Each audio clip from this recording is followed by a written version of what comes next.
This episode, we are full on spoilers for both the books and the show. Viewer discretion is advised. Hello, I'm Mitch. I'm Max. I'm Jim. And I'm the Geeky Hippie. Welcome back to What the Adaptation. It's 2025, everybody. Our first episode of the year. Happy New Year to everybody. Happy New Year. This year, we are continuing our discussion of The Expanse. This time with Season 4, Episode 1. And for The Expanse, like we did last year, we brought Mitch along as our observer, he's calling himself tonight. But Mitch will be with us for the season. We had a great time with him last year. How you doing this year, Mitch? I'm doing fine. 2025 is off to a good start. That's good to hear. And as you can see, our good friend Jim is back. How you doing, Jim? I'm doing well. I'm feeling displaced, though, since I'm usually the closer. But I can't be here to close this season. I'll be on a freaking cruise ship. Okay, I'm not really upset about that.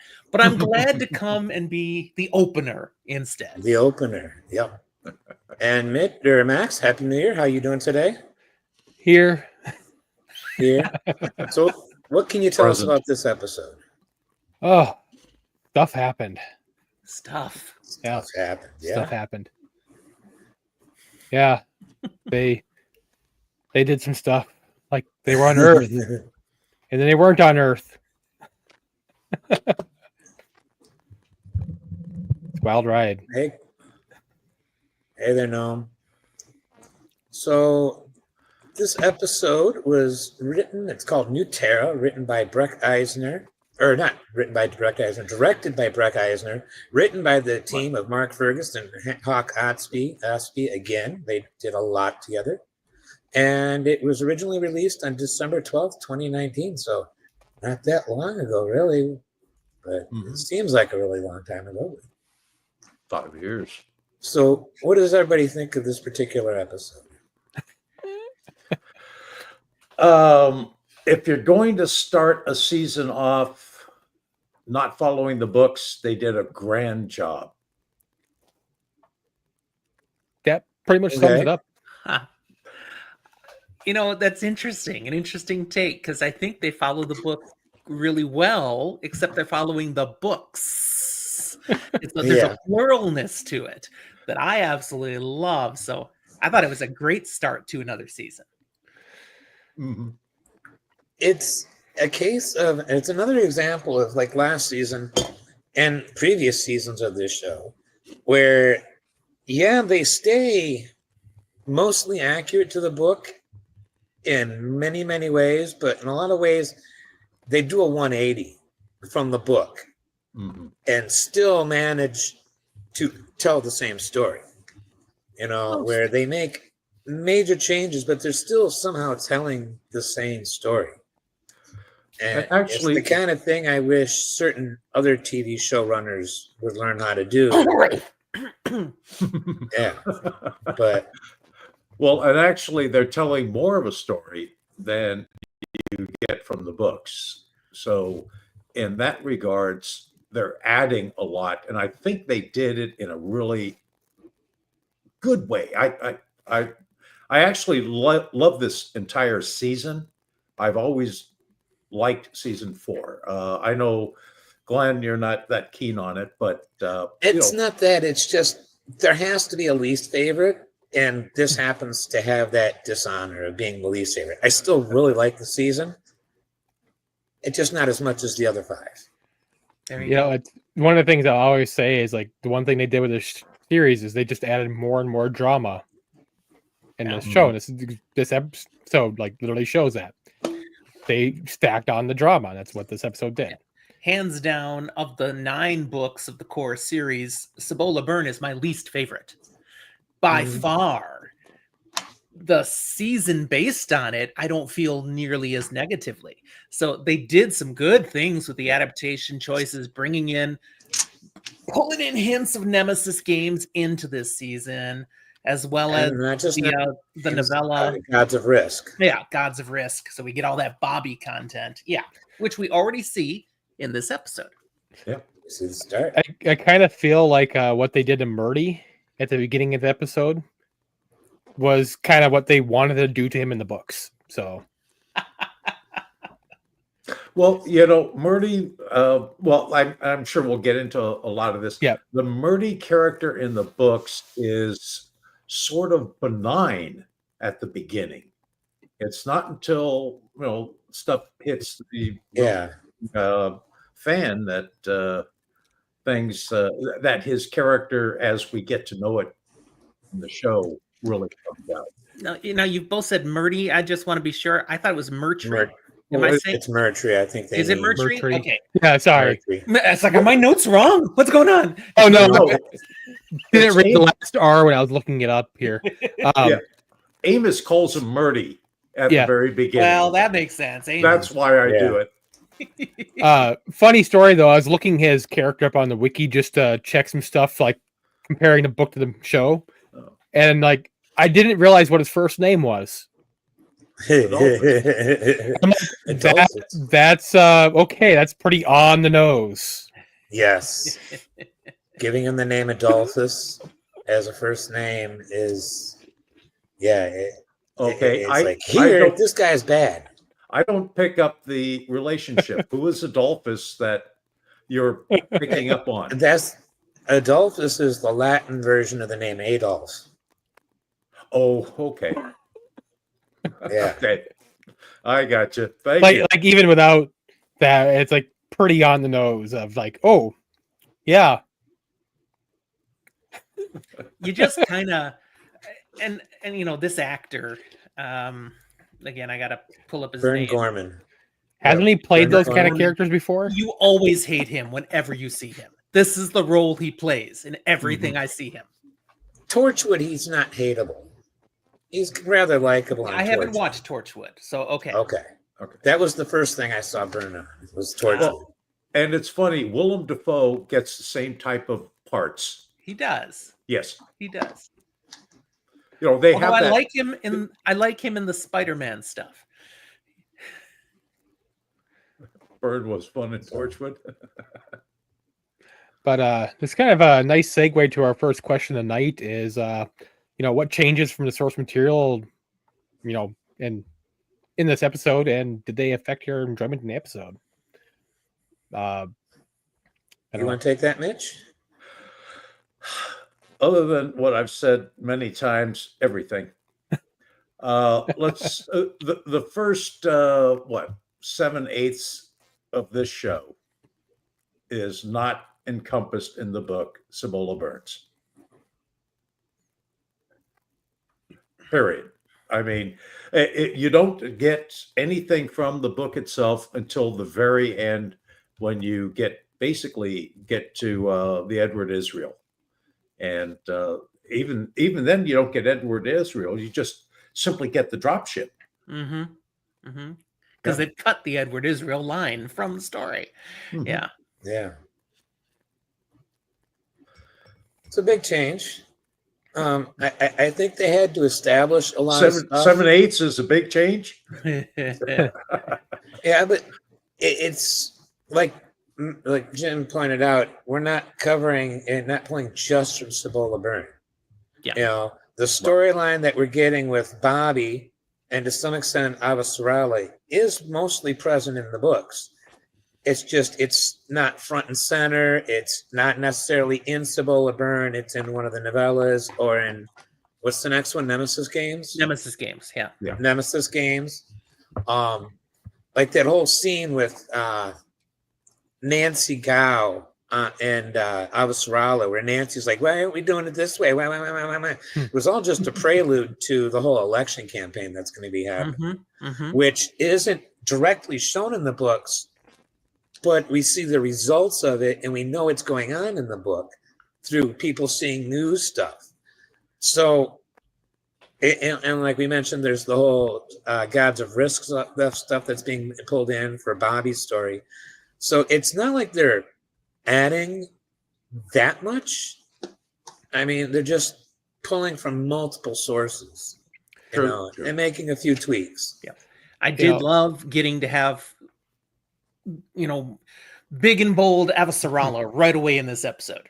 Yeah, she shines, and that was great to see. Oh yeah. It's like I said, they always add drama to the show, and that's what they do to keep it going. And even if they pull from other storylines, it's also in a lot of ways make work for these characters to keep them going when they do have storylines from the books for other seasons. Right. Yeah, because they want to keep the actors active in the show. Yeah. Yeah. Because like at the end of Cibola Burns, we do see Bobby being mentioned by Eva Solara. The prologue is Bobby and Avasarala. Yeah. Well, the prologue is Bobby, I think. It's just Bobby. Yeah. Well, we see Eva Solara Bobby. mentioning missing Bobby at the end. Like she's actively thinking about her. Yeah, because she thinks about, should I hug her, just sit down, kiss her on the cheek? What, how should I greet her? So there's the back and forth, like those two characters existing, but they're not actually being shown in Cibola Burns, like at the beginning necessarily, like we saw. So a major change that I loved for the show, but also grieve what it caused, is the fact that the Rocinante goes down to the planet. So we don't get any of that drama up in space with the Edward Israel and the Rocinante. That's gone. We're not going to have, and future things that happen with that. We don't get any of that. And now we get Naomi actually trying to do this whole acclimate to a planet thing, which, that wasn't in the books. No. But still, I liked what it brought to the show. So I grieve what I don't get, but I like what I got. It definitely made for a great thumbnail, I think, for tonight's episode. Sure. Yeah. Well, the story, they did change some story arcs, obviously. There she is, that poor girl. Yeah. Naomi's story arc is completely changed because she does go down to the planet. Right. Then you've got, I had another one in my mind a moment ago and it's gone. But, there's, you just have that's such a major change. I think it works for the best. Keeping her involved, you get that. I mean, she ends up where she ends up, which is fine. But giving her that path to get there, that is dramatic, it's consequential. I think it just worked out so well. Oh, I remember the other one. Yeah. And that's our baddie in the in the Belters. Oh, in the Belters. Yeah. Well, they changed the Lucia and Vazia. Not Vazia. Right. Vazia, but we haven't really got that in the first episode yet. That isn't coming through yet. That's going to come through as the season comes along. Yeah. True. I agree. My bad. I just got to disagree with my friend Norman Garden here. I prefer seeing the Rossi land on its ass. I know it's not canon, but it actually makes a hell of a lot more sense than and then everything's on its side. Then it just messes everybody up going in and out of your ship when it's on land. If it's like this, hey, everything's oriented the same way you walk around it on the rest of the time. So yeah, I think they fixed the mistake they made in writing when they said go ahead and have it land on its butt. That's just my 2 cents worth. Yeah, but lining up so perfectly with that plateau. Yeah, that was that was a little convenient sake. I was like, wow, how'd they find that? That was convenient sake. I was also not entirely sure of the physics that the ship comes down and then just moves over this direction.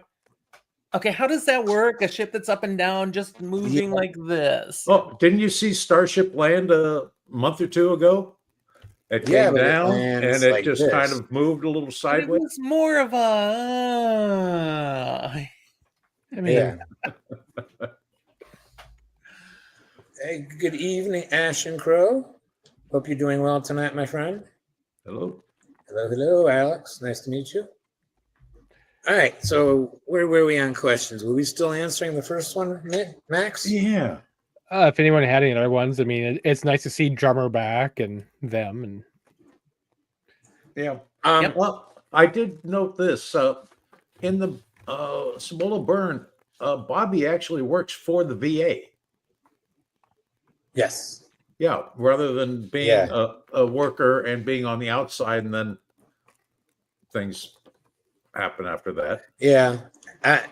They need to to get her in a more industrial role, I think, to have everything work well with the Gods of Risk storyline and her busting, because it's not just the Gods of Risk storyline. It's also pulling straight from storyline that leads into the last 3 books in the series.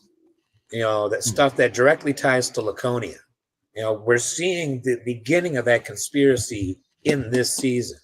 Yeah. Spoiler for the season, but we see that beginning in this season. Yeah. So, yeah, it was necessary. That's a change that I'm like completely fine with. Because her job at the VA equivalent didn't really have any story relevance. I mean, the closest it did is the opening scene with her and the guy bumming money, and he says he was a Marine or a veteran, and she's like, Right. "Oh yeah, wear Ganymede," and all that. It doesn't really play a part in the story, so I think it doesn't hurt this story at all, changing her to demolitions tech or whatever they're calling it. Yeah. There was Does one that make other sense? change in the content in this first episode that we haven't mentioned yet. And it's subtle. It's right near the end. But it's when you see that propaganda ad during the Ashford drummers scene, which is a hint, a tad of Marco in the background. Already starting to stir up the discontent and shout out against the official forces of the OPA. Belters. Yeah. Well, It's right there, and that's all for future books, but they're already sticking it right in here in this first episode. yeah, and also that Belter that they rescued after their Belter ship, the core rescued. exploded. He's all bleeding out of his face and almost dead, and they're not giving him any medical treatment. And he is basically, ragging on Ashford about what he's doing. Oh, yeah. And that, I think, ties in with that broadcast you just brought up to set the stage for what we see in the future. Well, and you can see in that scene, it impacted Ashford then. He's not reacting real positively in that conversation with Drummer then. They're planting seeds for what we know is coming. Well, and Ashford this episode has done a really good job at. Go ahead, Mitch. I'll let you go. I thought Ashford, being reticent about sending the codes to be able to go through the rings fits right in with that whole thing of, he's not happy with what he's doing, but he's doing it because he has to. And I think he's doing it because he's making up for what happened previous season. That traffic control lady was a little bit pushy about it too, though. When they did the Rocinante, the Rossi went through. Alex had time to put it through. The issue wasn't just like give it to us. No, it's like she gave the Earth ship or Mars ship, whatever you want to consider it, the ability. Oh, kitty appearance. Rossi, Alex didn't stall either. They just ignored the first 2 requests from Ashford. They just ignored them. And this episode has been doing a really good job of setting up seeds, as you put it. In addition to the ones you've mentioned, it reminds us about the existence of the railgun and how that works. It even showed us that there was a reverse thrust going when you fire the railgun to keep you stable position. And they also reminded us about Holden's cancer and the oncocytes. I mean, flat out showing us injecting himself. Yep.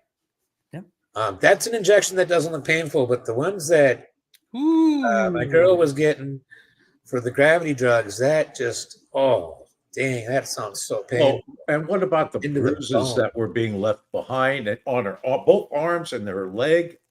Yep. Yeah, attention to detail on that. Yeah. I was thinking about the old not vaccine, that's the wrong word, but what you'd get if you were bit for rabies, someone rabid, and they used to have to do it right in the belly, and they do it around the clock, and eventually you're getting shots on top of bruises, and it was brutal and painful, and thankfully they don't have to do that anymore. But that's what I was reminded of, seeing that, where just gotta do another one now. Not good, but necessary. Yep. Well, I just got 3 shots last week, and after 2 days, you don't even feel them anymore. So I don't mind shots as long as I can watch it done. When I was getting some pain doctor shots in my lower back for some back pain, I was laying on my stomach with my bare back, being exposed, and I can't see what she's doing, and she just randomly would jab with the needle, not even put her hand there and say poke. She would just go, and I'm like, trying not to jump because she's poking right next to my spine, and that's really hard to do. Screw that. Yeah, so normally needles don't bother me, but I could totally sympathize with Naomi on this one. Mm-hmm. I just know I hate when they fish for veins. Oh, that happens to me. Yeah. Yep. There's a really big change that might not be noticed right off the bat. And that's the motivation for the Rossi going to Illis in the first place, or at New Terra, depending on whose side you fall on. Illis. In the books, they're heading out there after the shuttle was destroyed. After that was destroyed, to settle the problem between the RCE and the colonists. Mm-hmm. On the show, he's going out there to investigate the potential protomolecule problem there. And everything else is like secondary. But that was the primary reason why she hired him to go out there. So it's a different motivation. You're right. It's a different motivation than I've noticed. Yeah. I'm trying to think again with the book. Did they even know about that protomolecule structure stuff ahead of time, or did they discover that once they were there? I think that was seen before they. If you send probes to a planet and can determine that the planet is somewhat livable, you'd think the probe would be somewhat close, and you'd pick up on things like that. Especially when in the book, the Edward Israel at one point says there's like half of the continent, because it has the one big continent. Half of the continent is like old industrial stuff from billions of years ago, as opposed to standard land that you would expect. Right. So they had to have known ahead of time. So yeah, that's a dichotomy. Yeah, okay. That's definitely a dichotomy. I'm really liking the Bobby storyline. Bobby's one of my favorite characters on the show anyways. So I'm kind of partial to her books and show, I should say. Speaking of that, if we're ready to move on from the changes, favorite scenes of dialogue. Oh, there's a few. I have one. Go for it. It's a short little scene, but I love it. It's the video call from Peaches to Amos. And there's so much depth in that short little conversation that it's great. It's helping us point to things that are to come, but it's also, it's a change from the book. It's highlighting a whole bunch of stuff that happened in between last season and this season that we don't know about otherwise. It's a nice bridge video, but it highlights their relationship and the meaningfulness. And it's a thing I can believe would have happened, that we just never saw it in the books, but that it did happen. If either Daniel Abraham or Ty Frank was to say, yeah, that's canon, I wouldn't have a problem with that because, So that's a gem. From that scene, I've got one of my notable quotes or notable quotables. It's Amos talking to her, and he says, breathe in, breathe out, eat, shit, sleep. Take whatever they give you, give them nothing in return. And we know that in a later season, that's repeated back to him. It was such an influence on her that she actually repeats it back to him in a season or 10. I can't say I've got a necessarily favorite or least favorite. I've been really struggling to figure out what I'd have to say. I have a montage that I would say is my favorite. And it's that montage there at almost the very end of the episode where that amazing music is playing from, and it covers the the shuttle coming down, the crash, the explosion, finding the bodies and people spread out all the way pretty much to the end of the episode. And it's just so beautiful and so wonderfully done. I think that, yeah, that was, to me, that was kind of the highlight of the episode for me. The whole shuttle breakup was just fantastic. Yeah. The look on Murdy's face when, you know, he's leaning forward and looking down as he can see into the hold, and the contents of the hold are just clearing out, and that look on his face is just absolutely fantastic. I mean, well, a little later on, I'll get into that a little further, but my God, that was really chilling. That whole sequence, particularly when the person sitting next to LV. Yeah, goes right out the window, out the air. That scene was done very, very well. Oh, when he's just standing there looking out at, I mean, he doesn't need to be standing at all. Yeah, it's that whole sequence, because I think there's, you know, like about 12 different shots that they have, and sometimes they jump back and forth. Just incredible. Eisner did a great job with this episode. Yeah, how that was done is another illustration of a change from the book, because we're only getting that event from the perspective of these guys trying to get down to the planet.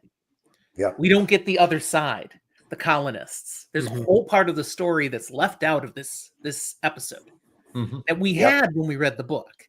I'm not sure which way I like it better, to be honest. This gives a little more mystery to it. It's definitely more for television this way. But for me, it's kind of related to that call that's just taking place after the beginning, where one of his dads are talking to Naomi and trying to do Belter, and he is so embarrassed over it. And I just found that hilarious. Oh, I think my favorite moment. I actually think my favorite moment of the episode is the investigator Miller talking about the rain and wondering what it tastes like. Probably about that scene right there. Yeah, that shot you shared reminded me of that scene, because I was trying to remember what it was. I mean, it's a nice callback to what was the end of season 1 or something. Was it halfway through season 2 when Miller's like, "I've always wondered what the rain tastes like." He asked Holden that. Do you remember that? Yeah, I like that. Yep. There's another thing on that scene that Jim mentioned. The Amos scene, I think it was. Amos had said, "I had a lot of past in my past," and I'm pretty sure that was a direct quote from the book. I just can't remember when he said it in the book. Yeah, I know what you mean. It was, of course, it's a reference to another one of the short stories. It was in that conversation about names, wasn't it? Like, I was trying to figure out when he said this in the book, and I just could not find that reference. Like I remember him saying exactly that in the book. I could not find what chapter it was. If I was reading ebook, I'd search it for you, but I'm listening to an audiobook, so I can't. It was the same. So I remember hearing it. So I couldn't remember if it was in the latter half or beginning half, but I remember him saying, "I have a lot of past in my past." And it's like, I know it wasn't in his conversation to Peaches. So a couple other things I really like. Not Peaches, but or whatever. Okay. But I was going to say my favorite. My favorite in the entire thing was actually at the end when they get off the ship and Naomi is experiencing being out in the open for the first time. And I thought the way that was presented was just so good. I mean, she's walking out, looking down. She looks up, stumbles. I mean, she's used to looking up and seeing forever. She looks up here and there's sky, something she's never experienced before. And the way that Jim kind of holds Alex back for a moment, let her take care of herself. And then immediately after that, the haunting music and the overhead shot of them walking through this really bizarre The terrain. landscape Yeah, that was is interesting. just weird. I loved it. And then, you know, like 2 minutes later, they get attacked by those bugs. Yeah. Right. That aren't mentioned so much later in the book. Pretty much sums up, you know, a vacation. Yeah. Yeah. Tropical place, swarmed by bugs. Fantastic. One of the things I really liked about this episode, especially the Bobby stuff, is they did a really beautiful job of punching home how lonely she is. Even when she's at her brother's house, she's alone. You know, because she walks in, her sister-in-law walks right out, her brother-in-law goes, go lay down, her nephew comes in and immediately leaves with some cute girl, you know, and it's just like, wait, what? You know, and she's there alone, and then everywhere she goes, she's feeling alone, she's looking on, and it's just, for somebody who spent her entire career since she's probably 17 or 18, being part of a unit, you know, being part of a military unit, that has got to be absolutely devastating. Good point. Yeah, I hadn't thought of that. That's good. Yeah. And there was a really cool line of dialogue heard in the background. On the tannoy, you can hear one of the announcers say, we're open 24 hours and 2/3. And people might wonder, what do they mean 24 hours and 2/3? Well, the Martian day is 24 hours and 37 minutes. Just about 2/3 of an hour. So that's their version of saying 24 hours a day plus the 2/3. Now that's odd because, you know, our scientists sending probes to Mars, we refer to a Mars day as a sol. We don't call it a 24 hours and 2/3. We call it a sol. I find that's very interesting that you pointed that out. Yeah, I just thought it was kind of neat. I also have another notable quotable from that particular scene that you were just talking about. It's Bobby to her nephew. She says, "Yeah, I can really heat them up." When he tells her how good it tastes. Yeah. Marine humor. Yeah. There's some good humor in the show. Yeah. One change that I noticed is, now that I found it in my notes, I had forgotten to bring it up. They reduced the travel time. You know, they've always been vague about travel times, but in this episode, they actually refer to the amount of time they've got from the gate, entering the gate space at Sol, to the time they arrive at Illis is going to be a couple of weeks. Whereas it was months and months and months from the gate to the planet on both sides, you know, both sides of ring space. I think in the books it's 18 weeks to get from the ring 18 to months. Illis. 18 months from Earth to Illis. 18 months. Months, okay. Yes. So it's I believe it's a 9-month trip from Earth to the ring gate in the Sol system. A matter of hours to cross the ring gates, you know, the ring space, and then another 9 months to go from that gate to the planet Illis. Well, and in the show, when you first see Holden and his mom around the campfire, it immediately follows the Belters going through the gate, and it says underneath 8 weeks later. So somehow Avasarala calls him 8 weeks later after the Belters have gone through the gate. So you're correct. The timeline has been compressed dramatically. Yes. Which, you know, I have no serious issue with that. But I'm also the one who says I think they could have been telling us how long everything takes from the get-go with a simple chiron. They just did it here 7 weeks later. Why couldn't they? Opening episode, date, July 29th, 2150 or whatever. You know, whatever year, whatever date. And then our date, when they go months, and then when it's a jump of months, several months later, 3 months later, 4 months later, you know, there's no reason they couldn't have been doing that from the get-go. I think more shows should do that. I mean, also curious. Like Naomi's having to build up the muscle mass type thing. Did that in 2 9 weeks, months I would be a lot guess. better. Yeah, 9 months would be a lot Those are better. some wonderful drugs, I guess. Like, where are these weightlifters at? Now, I'm curious. Do you feel, or is it true that everything in the show is linear as far as time goes? There's not really a whole lot of jumping back and forth in time. It's fairly linear, It's isn't it? linear. Okay. Yeah, I'd say it's TV linear likes it. most of the time. Most of the time. Yeah, I'd say it's linear. I wouldn't really say there's much time jumps. I can't think of any specific time, flashbacks on this show or anything like that where something's seen out of sequential order. Not saying it hasn't happened. I just can't think of one where it has. Mhm. I mean, like, So, they could have had Holden already leaving towards that planet before that accident happened, yeah. instead of sitting there for who knows how many weeks Mhm. Well, and after he talked to Elslora. Holden had said to Miller as well around the campfire that he'd been trying to get back to the rings, Mm-hmm. and we don't know why. What's the motivation for him wanting to go to the rings? I would think that's the last place he'd want to go. Because wait, you talking about Miller?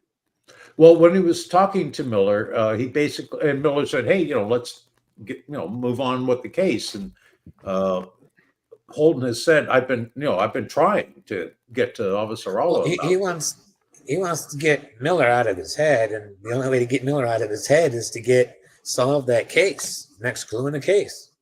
You know? I love the way they handled Miller on this episode. That reminds me, Jim, I had a trivia question that I had intended to ask you guys on your show. Okay. And I'll see if you can answer it. It has to do with the expanse. It reaches out, it reaches out, it reaches out, it reaches out.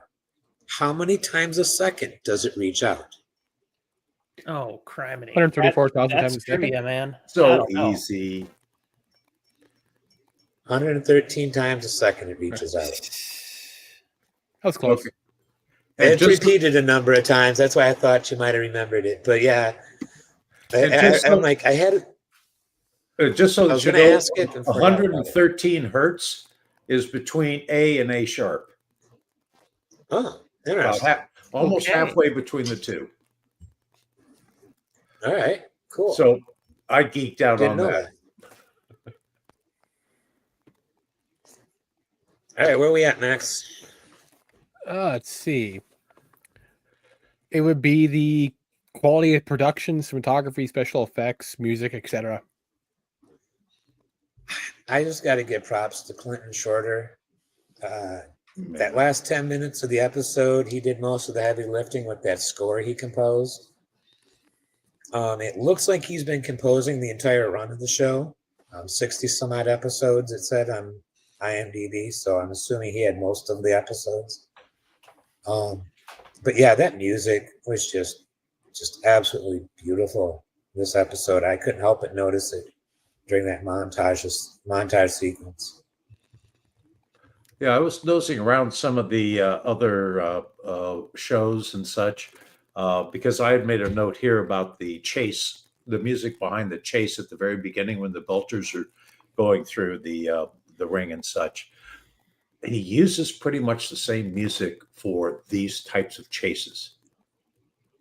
He's fairly consistent in doing that, which makes sense. I mean, you keep that same theme going. It doesn't make sense to create something new every time, obviously. Yeah. Keeping things thematically true to each other is important. I thought Either you gents have one? we saw again the incredible quality of the special effects and the cinematography in everything related to Illis. We talked about it already. The over the top, look down shots, just every aspect of it. The horde of little spinning things of death that came straight out of the movie Crawl, except they're miniaturized. You know, these sorts of things are done so well, and we know the budget for this was a TV budget, not a movie budget, and yet they're pulling off some amazing quality and bringing all this sci-fi stuff very much to life. Yeah.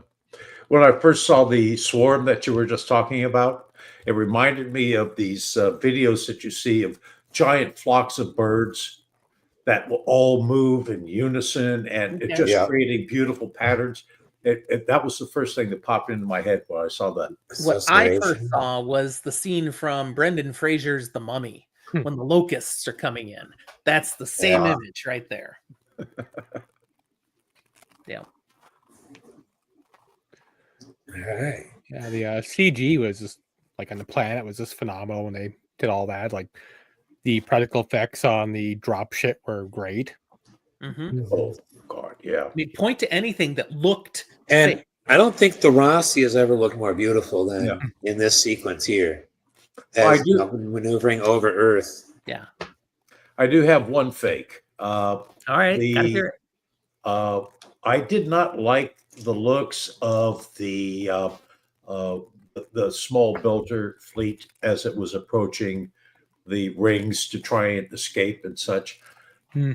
I thought that was a little below their standards. Okay.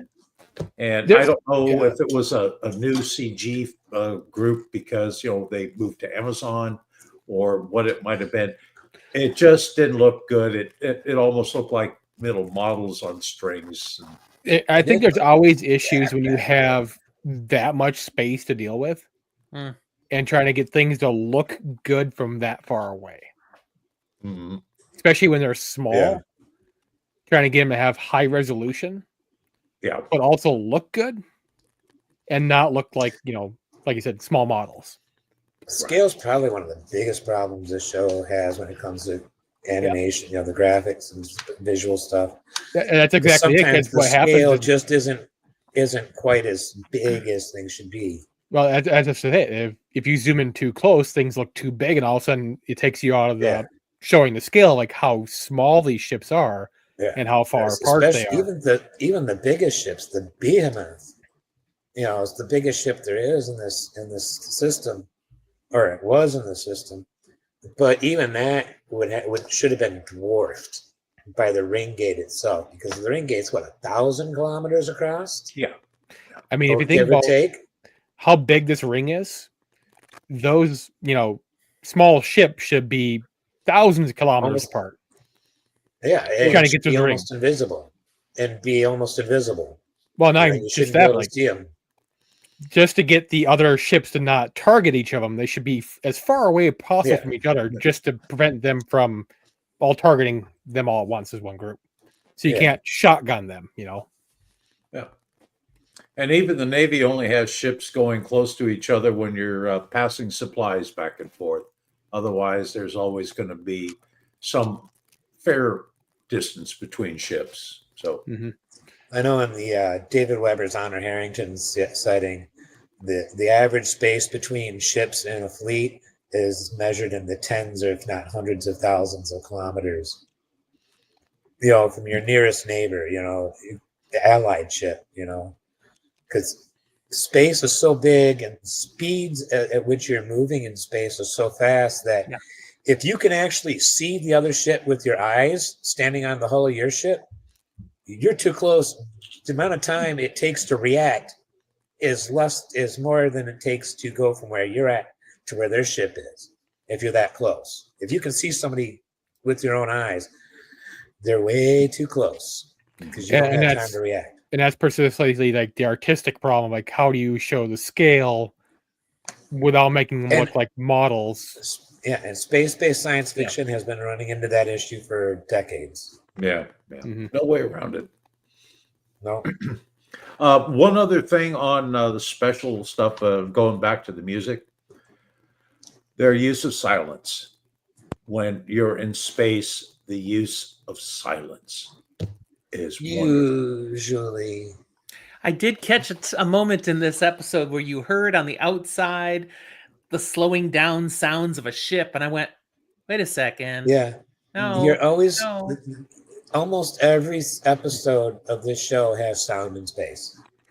They do it all the time, even during battle, especially during battles. You hear all the PDCs firing, even when the camera is a shot outside the ship. Because we want it. That the casual fan wants it. Our brains are accustomed to seeing things with sound attached to them.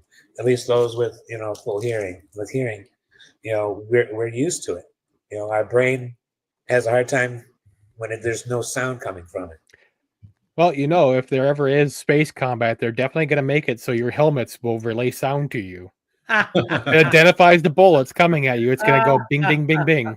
Yep. In stereo, you can hear it as it goes by. Yeah. It's going to give you that sound effect, even though there's no sound. Right. I almost guarantee you that's going to happen. In movie space, everyone can hear you scream.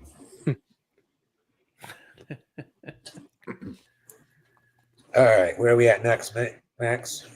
Best or worst actor? Oh.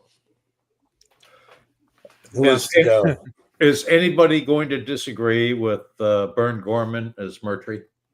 I won't disagree, but I have a different name. I never like him. We're not supposed to like him, but no. He's so good at being bad that I struggle with just not liking the acting because it's almost caricature. He's bad, Where's the nuance? Yeah. So he doesn't make my best, that's for sure. Okay. The name I was going to give is Dominique Tipper. Just watching, her performance as Naomi is leaving the ship, and walking on the surface of the planet, because she's going through the catwalk, the dock, whatever that's called. That was just the gangplank, I guess. That was just emotional as all get out, and I thought she did a really beautiful job of it. I have to agree with you there. And I brought it up. I thought she was just so wonderful coming out, and the looks that she had on her face, the wonder that she was able to portray, I thought was beautiful, without a doubt. And then, you showed the picture earlier, the agony that she went through on the ship, getting her shots. Mm-hmm. Boy, was that something.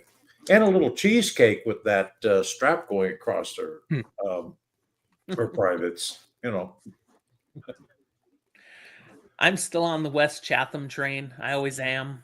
His delivery of Amos is such a unique kind of character. He didn't have a big part in this particular episode, but that scene with Peaches early on, the way he delivers those lines and his reactions to what she says is just perfect. But we also get that little touch of Amos oddity humor when Holden gets back and he's like, "So you saw Officer Rella? What was she wearing?" Right? How'd she look? Yeah, how did she look? He's so good. Amos Byrne is definitely on my list of the most interesting and complex characters in fiction that I've ever read. He's just utterly fascinating, both the TV show version and the book version.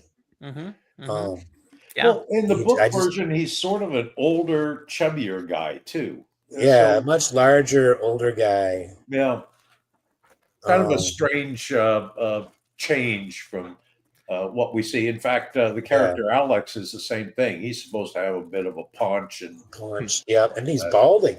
I never noticed until my recent reread that Alex is balding, and I'm like, whoa. Well, I think I should have known that. Alex is my favorite character. I think it was also 2 years was the gap between 3 and 4. Yeah, something like that. No, 4 years. I think it said 4 years. I could be wrong. I mean, a lot can happen in that time. That's true. Especially when you got to deal with Holden. But I have to agree with Amos being, for best actor. Just he has so few words he says, but what they say. 2 years. You're right. 2 years. My mistake. Yeah, what he Sorry. says, it's powerful. Yep. And on the bad actor side, like that lady Avasarala was talking to on that meeting, I just felt her acting was like wooden or stiff. Nancy Gao, the actress for Nancy Was- Gao. I think that that's who that what he was? means. Yeah, it's Uh, hard to not be outshone by Shorey. But like, I just felt like her acting was like wooden and stiff. It just didn't seem like it was that high quality acting at the point. But maybe I see more of her later in the series. I don't know, but it just didn't seem like she was up there with the rest of these actors. Okay. Who is that? I'm sorry, I was reading the chat. Who's the sounds like- actress who played Nancy Gao? Let's see. Uh, Nancy Gao was Lily Gao, I guess. That's interesting. They call her Lily. I thought it was Nancy. No, I mean the actress is Lily Oh. Gao. Oh. I mean, it's usually not a good Yeah, sign. it's the same exact last name. You're correct. It's usually not a good sign when the actor shares a name with the character. Mm-hmm. it happens as a coincidence sometimes. I mean, Well, I love this coincidence because I brought him up or wrote him down as one of the actors I really liked, not only in this episodes but episodes to come. The guy that played Coop, and his name is Chris Holden Reed. I know him from Lost Girl. Does anybody remember that TV show Lost Girl? He was one of the leads on that show. Supernatural, modern day supernatural type show. so if we're done with the actors, it goes to Glenn's favorite question of the night. Themes? Yeah. Themes? I want to hear what the one that somebody else said they had one. I did. Yeah. Yeah. I did. The theme of the struggle between control and freedom. We've got this whole, and they did that. It's a line straight from the book where they do the direct comparison between the rush to all these planets and the Yukon Gold Rush. And we have to control it for the safety of the people, even though they don't believe us. Mm. Yeah, and that tension, that is a huge theme of this whole book, and this whole season is going to have a big part of that. And we saw it really prominent in this episode. Mm-hmm. Okay, that's good. Yeah. Max, did you have any? I mentioned in the beginning drama as a theme. And It's always it's an a ongoing show. theme throughout. We have minor themes of family. We have it straight off beginning with Holden and his family. We have his family with his crew. We have Drummer and her family. You have what's her face on the Martian side with her family. What's your face? Yeah. What's her face? I'm Bobby. brain dead at this point. Bobby. there Bobby. you go. Yeah. That was great. Sorry. It's one Max. of those days. Max, you've had better days, I guess. Yeah. Okay. Kids never once. No. I only had a few.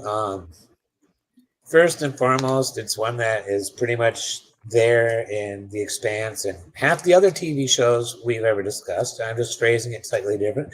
Distrust of the other. That could be said is anything from just not trusting, Earthers or Martians, but to flat out racism against Earthers and Martians. The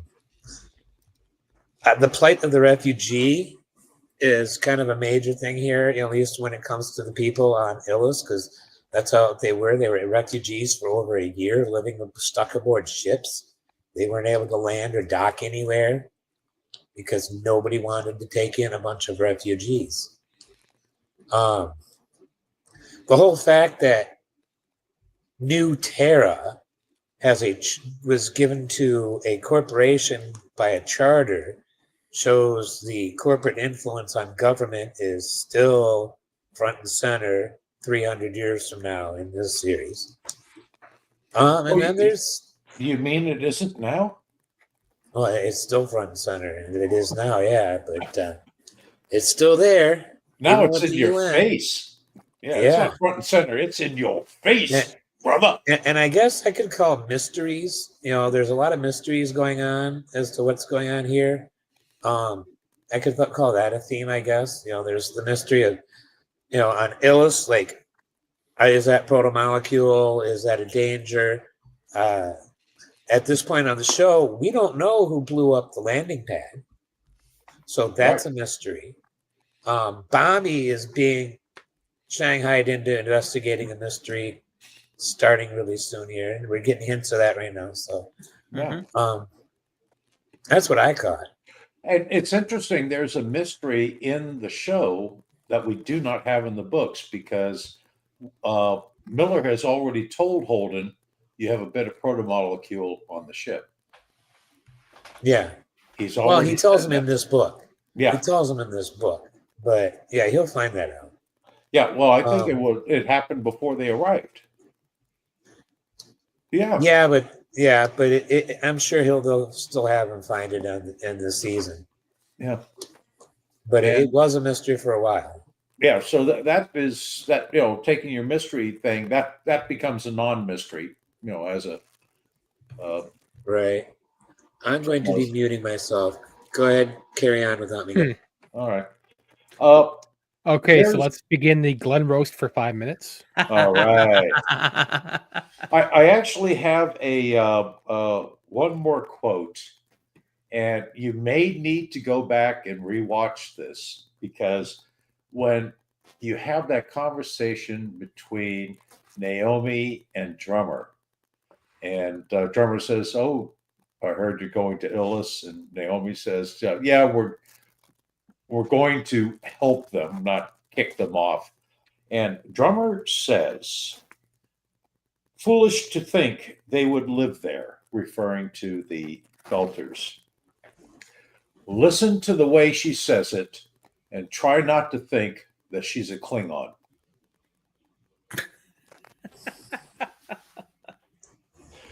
I guarantee you go back and listen to that line and you're going to say, my God, yes. That not only, what she says, but the tone in which she says it. It is Klingon speaking English. Let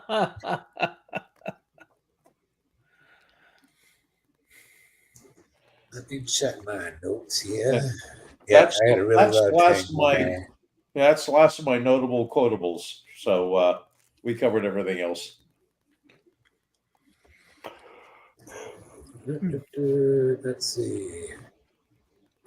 I was just looking. What Star Trek show came out in around 2019? That would have been strange. No, Discovery. Yeah, it would have been Discovery. Strange New Worlds came after that. Yeah.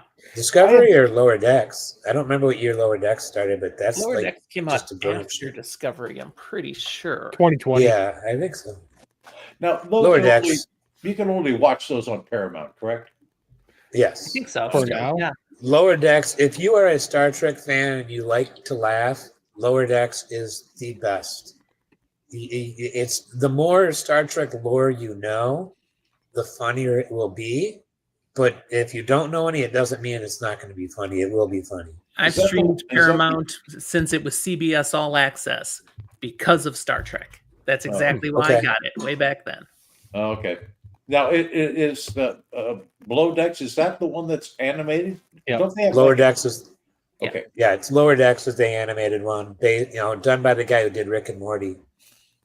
All right. So if you're a Rick and Morty fan, you'll probably be a fan of this show. Never seen it. They had a crossover with Strange New Worlds. Yes, live action crossover. Yep. And they had a other show that got canceled. I can't think of what it's called. The other 3D animated one. Disco. Oh no. Star Trek Prodigy got canceled after season 1, but Netflix picked it up and did a second season. There might be a third season. Netflix has the rights for it now. It was like the biggest travesty Paramount did of because they had like the worst release schedule for that show. Like they released 2 or 3 episodes and then it had 3 months before the next episodes came out. Huh. They really, it was 10 episodes, and then a couple of months later, then 10 episodes. And they weren't releasing really weekly. bad release. They were not releasing weekly. It was horrible schedule. That makes no sense. It really killed that show a lot. And it was actually a really good show, I think. I've watched both seasons. I really loved it. But it makes no sense to release, one season 2 years after another. Which is commonplace now. Yeah. It's absurd. But yeah, I understand the realities. So, yes, the guy wearing an R2-D2 shirt loves Star Trek. So make of that what you will. I've watched every episode of every Star Trek show except for the original series and the animated series. Live long and may the force be with you. Exactly. Don't forget to be awesome. We have anything else we want to cover, Max? I think that's it. Well, Jim, thank you for being the opener this week. Of course. This season. I just didn't feel right about talking about The Expanse without you on at least one episode of it. I appreciate it. Glad to have you on. Is there anything going on your channel that you'd like to tell us about? There's always something going on our channel. Just, plugging away, putting out content, lots of book reviews these days. Zach and I just dropped a big live stream today, full episode on Wind and Truth, Brandon Sanderson's most recent Stormlight Archive book. About 90 minutes of us going off on our full spoil complete opinion. I'll have to watch that down the road. Well, let me ask, what's your general opinion on it? It's not the best of the Stormlight Archive books. Okay. It falls in the middle. For my son, it was his favorite. And I think the generational difference makes a difference. I think he saw things in the book he appreciated more than I did being an older guy and just not on board with some of the decisions. Neither one of us think the book is flawless. It's got issues, but we're both primarily here for the story. We'll forgive a lot of technical mistakes and various issues with us if the story is good. And the story was your not favorite as of the good books? as I wanted it to be. What's your favorite Stormlight so far? Depends on the day. Usually I'll say Rhythm of War, book 4, but sometimes it's Oathbringer, book 3. They're very neck and neck for me.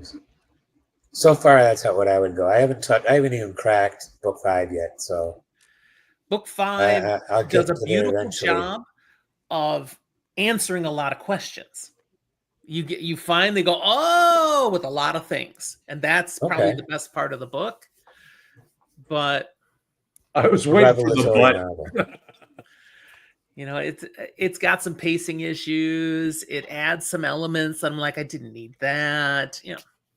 Now, I'm curious, the generational thing. Is it something that you recognize, or is it something you think just occurs? It's part of our show. We approach fiction differently because of our 30-year age difference, and we've seen it again and again. So some of the things that he values about Wind and Truth, I'm like, nah, that doesn't work so much for me. And I think that's kind of where it comes from. Okay. One of his main characters is an atheist, so I think she's well handled too. Oops. Yeah. But overall, it's not a bad story.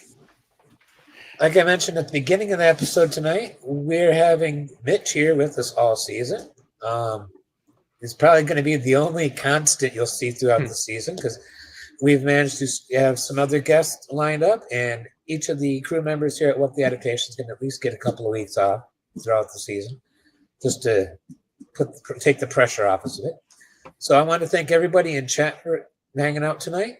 Please leave us some comments, click that like button, and if you haven't already, please hit subscribe. We could use that. That would help a lot. See you next week, and don't forget to be awesome.